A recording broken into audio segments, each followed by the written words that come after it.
다섯신경으로 신앙 고백 드리겠습니다. 나는 전능하신 아버지 하나님 천지의 창조주를 믿습니다. 나는 그의 유일하신 아들 우리 주 예수 그리스도를 믿습니다. 그는 성령으로 잉태되어 동정녀 마리아에게서 나시고 본디오 빌라도에게 고난을 받아 십자가에 못 박혀 죽으시고 장사된 지 사흘 만에 죽은 자 가운데서 다시 살아나셨으며 하늘에 오르시어 전능하신 아버지 하나님 우편에 앉아 계시다가 거기로부터 살아있는 자와 죽은 자를 심판하러 오십니다. 나는 성령을 믿으며 거룩한 공교회와 성도의 교제와 죄를 용서받는 것과 몸의 부활과 영생을 믿습니다. 아멘. 찬송가 79장 찬송하시겠습니다. 찬송가 79장입니다.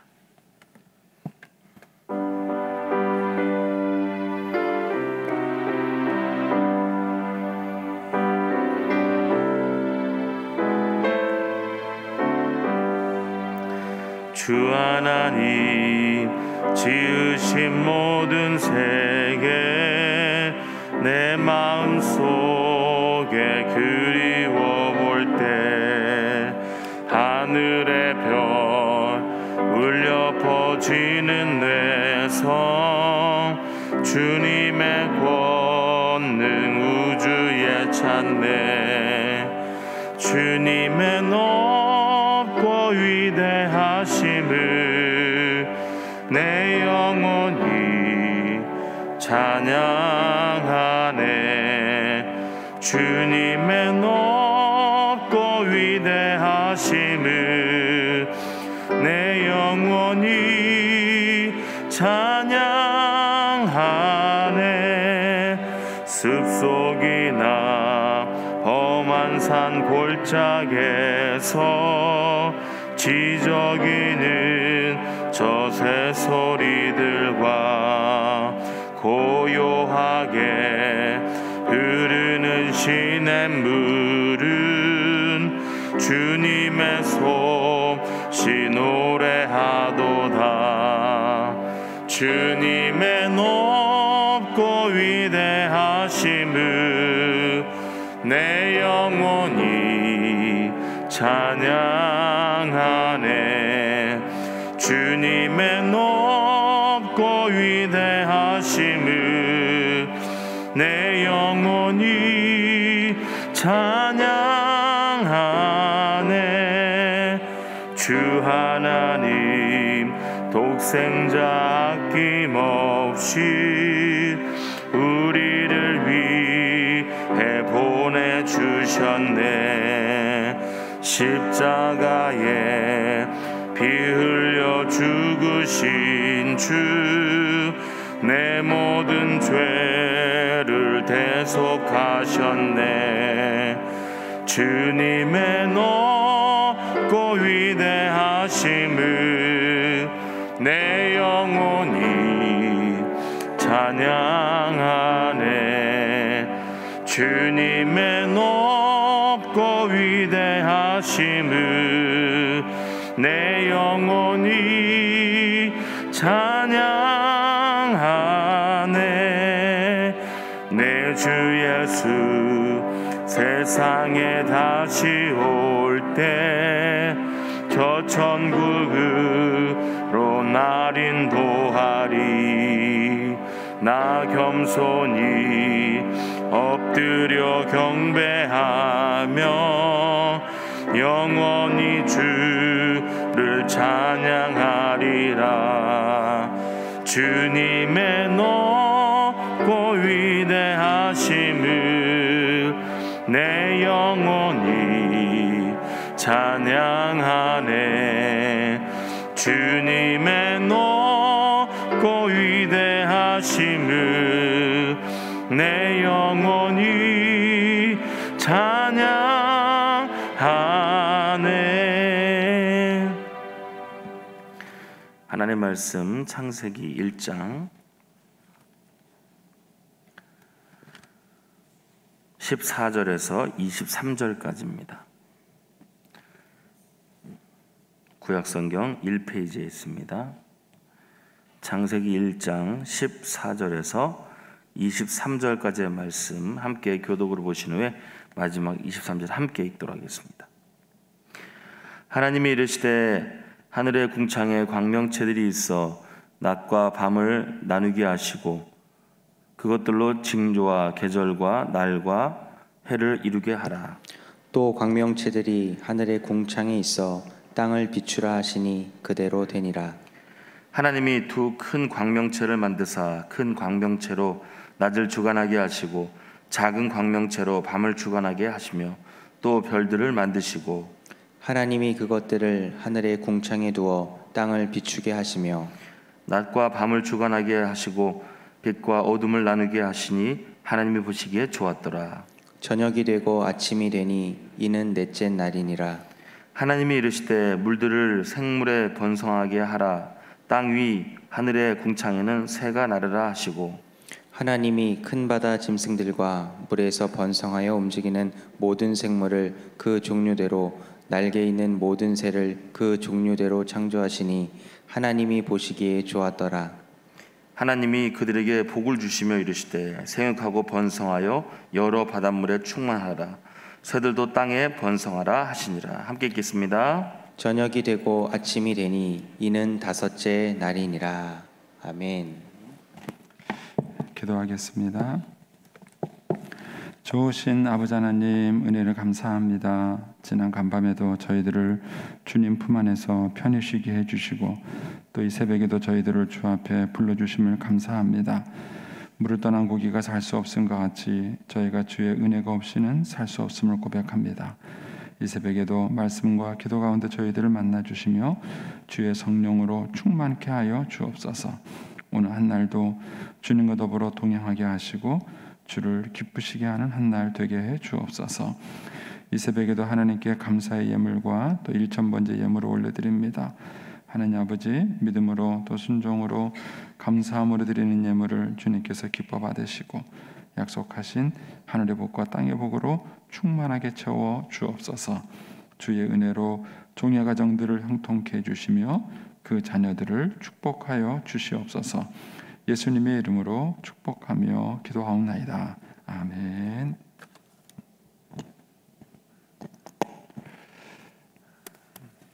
이 새벽에도 주의 은혜와 축복이 함께 하시기를 축원합니다. 이 창세기 이제 말씀을 가지고 이제 우리가 앞으로 몇 개월 동안 이제 묵상하게 되는데요. 설레지 않으세요? 네. 이 창세기에는 이제 창세기라는 말 그대로 세상에 있는 모든 기원에 대한 이제 근원에 대한 얘기가 이제 여기서 나옵니다.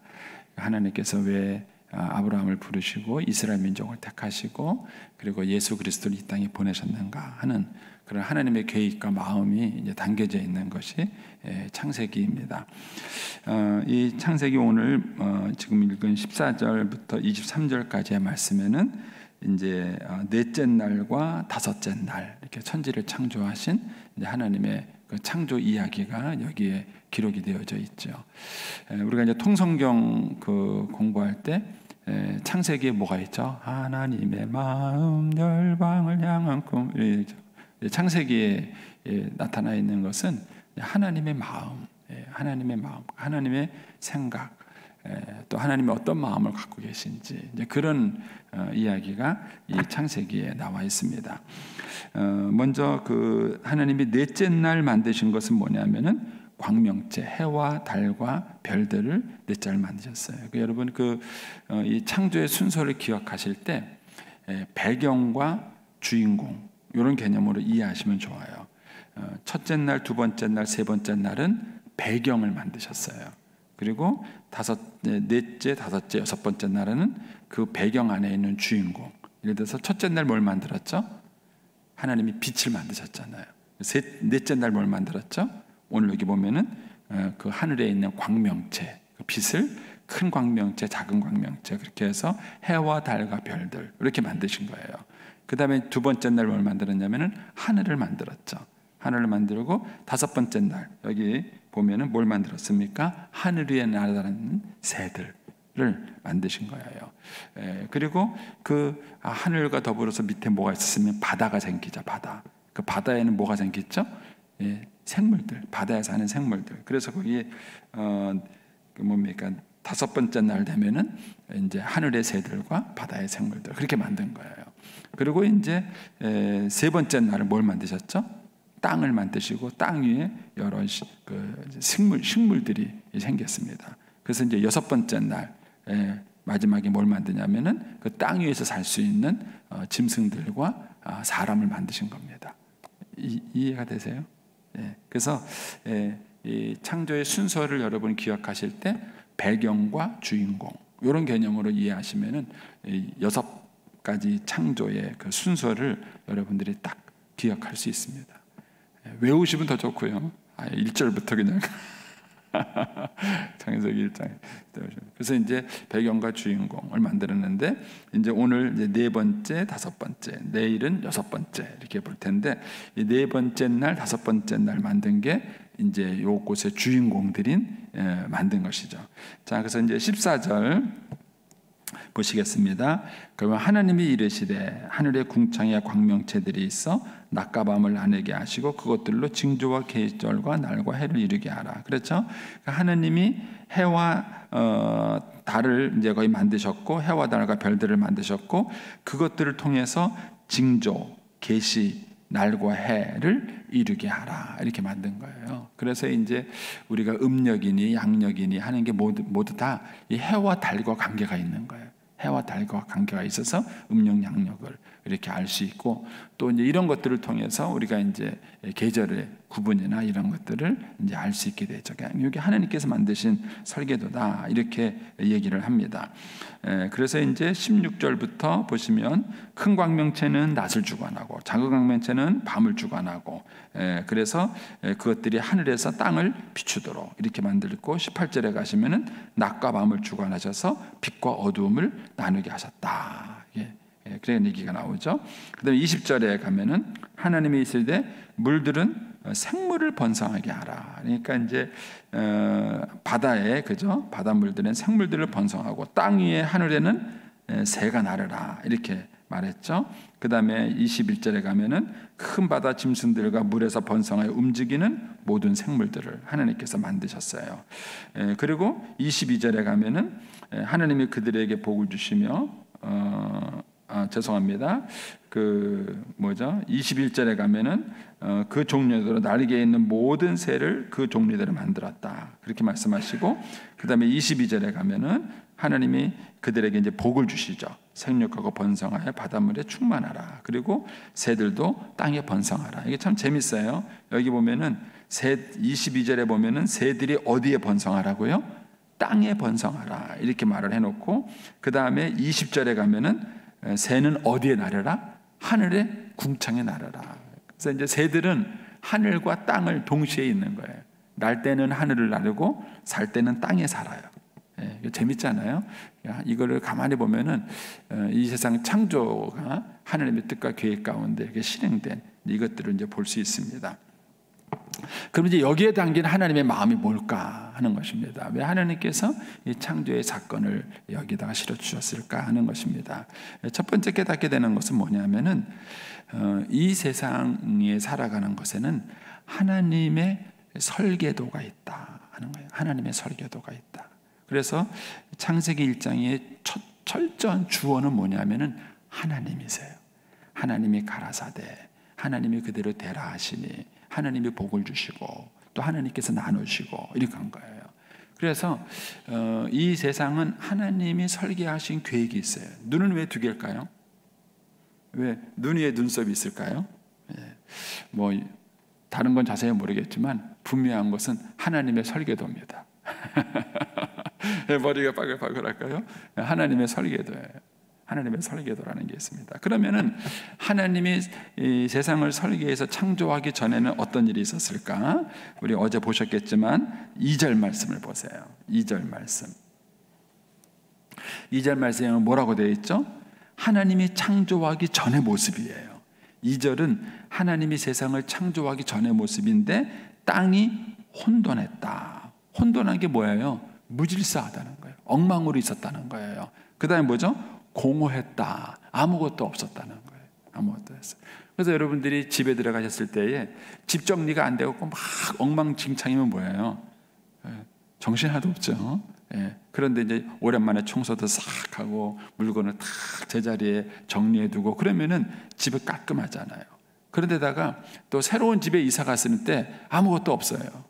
거기 그냥 살면 또 헝하잖아요. 제가 목회하면서 여러 집을 신방하잖아요. 신방하는데 딱 한 집을 그런 줄 봤어요.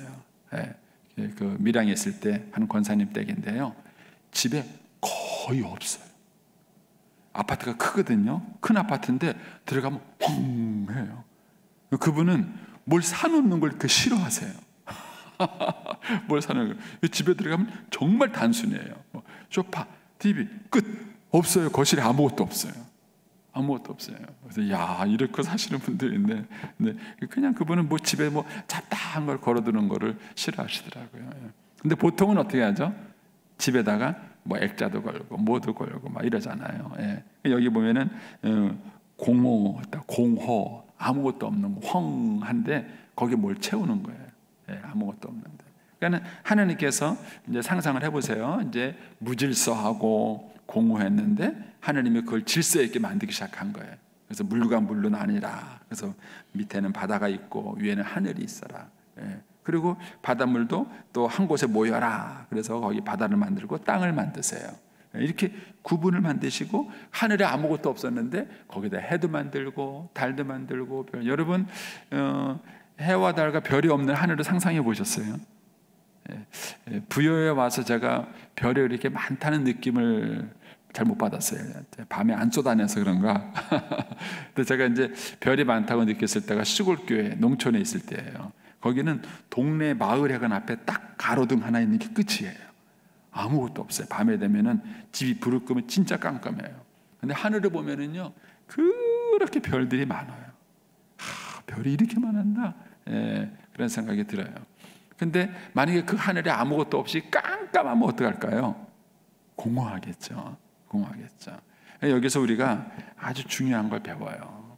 하나님께서 이 세상을 하나님의 계획과 설계도로 만드셨어요.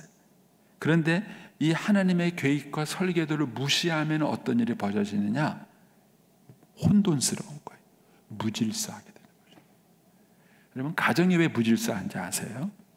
하나님의 설계도를 몰라서 그래요. 많은 분들이 결혼을 해요. 결혼이 뭐예요? 몰라요. 제가 지금까지 계속 결혼 주례 교육을 시키면서 지금도 물어봐요. 결혼이 뭐냐? 그런데 뭐라고 그러냐면 별로 깊이 생각 안 해봤는데요. 별로 결혼이 뭔지 모르고. 결혼이 뭐냐? 그냥 뭐 사랑하는 사람끼리 둘이 한 사람이 같이 만나서 영원히 같이 사는 거 아니에요? 그럼 결혼하는데 뭐 할 거냐? 결혼하는데 뭐 할 거냐?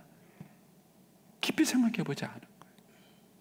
그러니까 왜 많은 가정들이 무너지는가? 그거는 하나님의 계획을 모르기 때문에 그래요. 하나님께서 가정을 만드실 때 하나님의 설계도가 있어요. 이 땅을 만드실 때 하나님의 설계도가 있어요. 근데 그 설계도를 사람들이 무시하면 혼돈하고 공허하게 되는 거예요. 인생도 마찬가지예요. 인생이 뭐예요? 왜 인생을 삽니까? 뭐가 인생을 잘 산 겁니까? 어떤 게 인생을 행복한 거예요? 돈 많이 버는 거예요? 건강한 거예요? 이미 다 해보셨잖아요. 우리는 돈도 벌어보고요. 그럼 뭐 세상에 뭐 이런 것도 해본 거예요. 근데 늙으면요 다 똑같아요. 60이 되잖아요. 나이 60이 되면은요. 죄송합니다. 60보다 50이 되면은요. 일단 외모의 평준화가 일어난다. 아무리 찍어 발라도 소용없어요. 운동 아무리 해도요 소용없습니다. 나이 50이 넘어가면은요 그년이 그년입니다. 그놈이 그놈입니다. 외모의 평준화가 일어나요. 나이 60이 넘어가면은요 그 다음에는 지식의 평준화가 일어나요. 다 잊어버리는데 뭐 깜빡 잊어버리고 뭐더나? 어디요? 그래요. 나이 60이 넘으면요 많이 배운 사람이나 적게 배운 사람이나 큰 차이가 없어요. 70이 넘으면요 모든 것에 평준화가 일어난다 그래요. 70이 넘으면 그럼 뭘 갖고 자랑하겠어요? 인생이 뭐예요? 뭐가 인생입니까? 뭐가 인생입니까? 사람들이 왜 인생을 그렇게 혼란스럽게 사는가? 하나님의 설계도가 있다는 사실을 모르기 때문에 그래요. 하나님이 세상을 지으실 때 원래 공허하고 혼돈했었어요. 근데 이 공허하고 혼돈한 세상이 아름답게 된 이유가 뭐냐? 하나님이 설계도로 이 세상을 질서 있게 탁탁탁탁 만드는 거예요. 그래서 하나님의 그 설계도와 질서가 있으면은요, 해도 있고 달도 있고 별도 있고요, 산에 가면은 나무도 있고요, 새들도 있고요, 지저귀는. 우리 조 집사님이 아침마다 저한테 그 새 사진을 찍은 것을 보내서 매일 아침 보내주세요.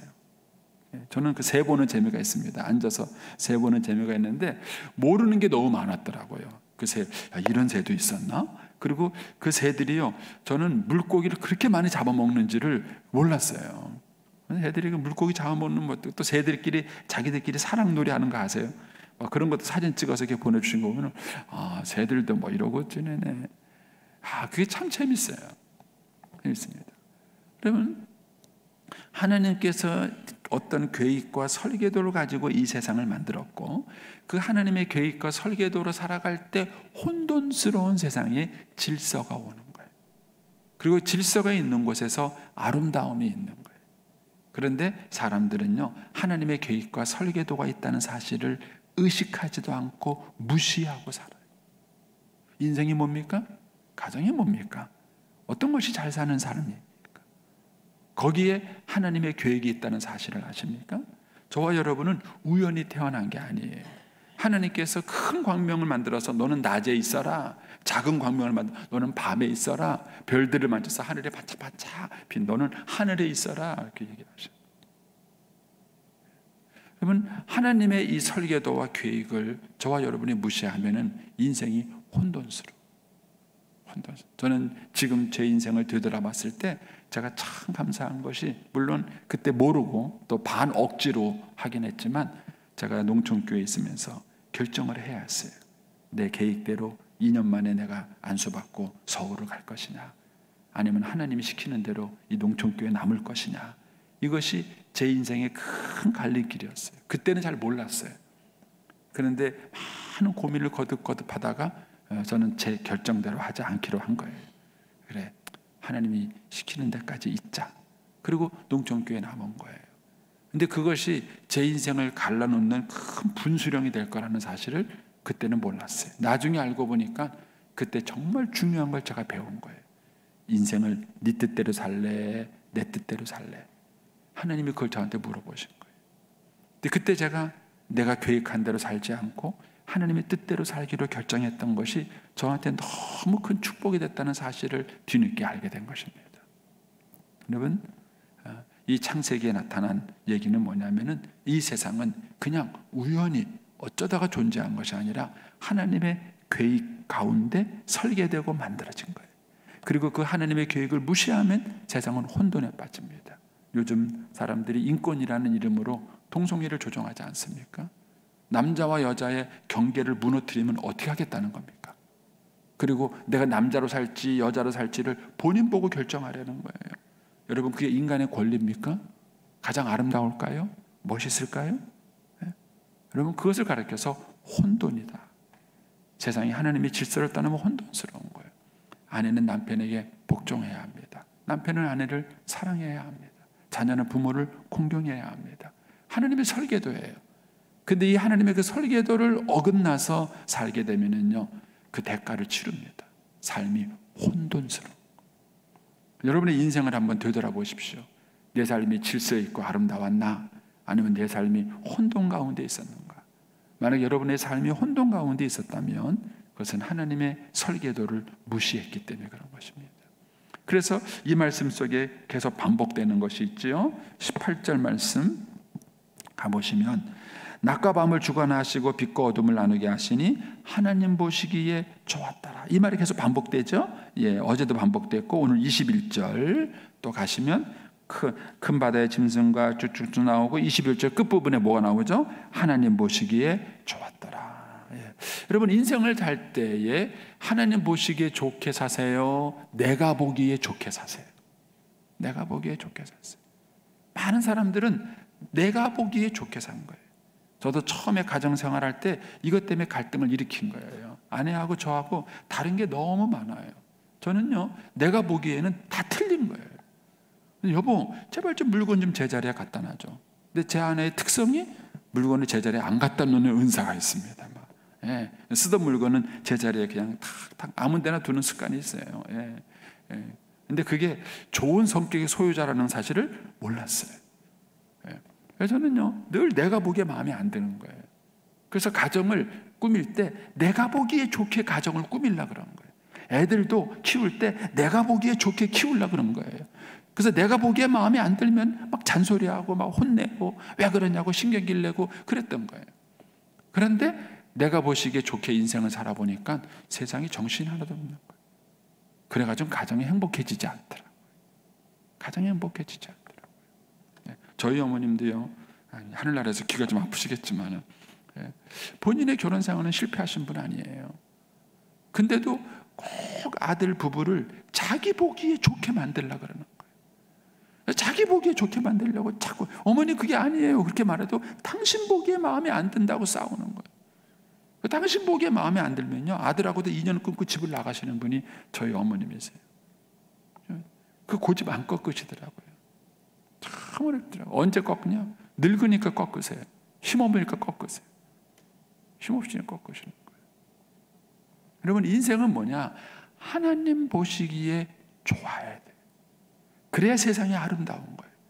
그래서 가정을 꾸미실 때에도 하나님 보시기에 좋은지, 하나님이 이런 가정의 모습을 좋아하시는지, 하나님이 우리 아이의 모습을 좋아하시는지 이런 고민을 해야지, 내가 보기에 좋고 내 마음에 들어야 되고 내 기준대로 따라야 되고 이렇게 되면요, 세상은 혼돈스러워요. 혼돈스러워요.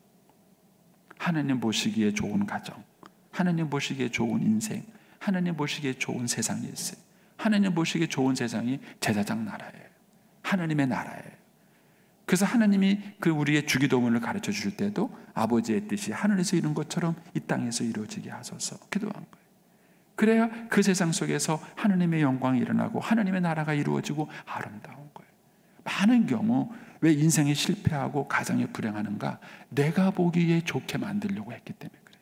내 마음에 들어야 되고 내 생각대로 해야 되고 내 뜻대로 해야 되고, 늘 이것이 가정을 혼돈스럽게 만들고 세상을 혼돈스럽게 만든 것입니다.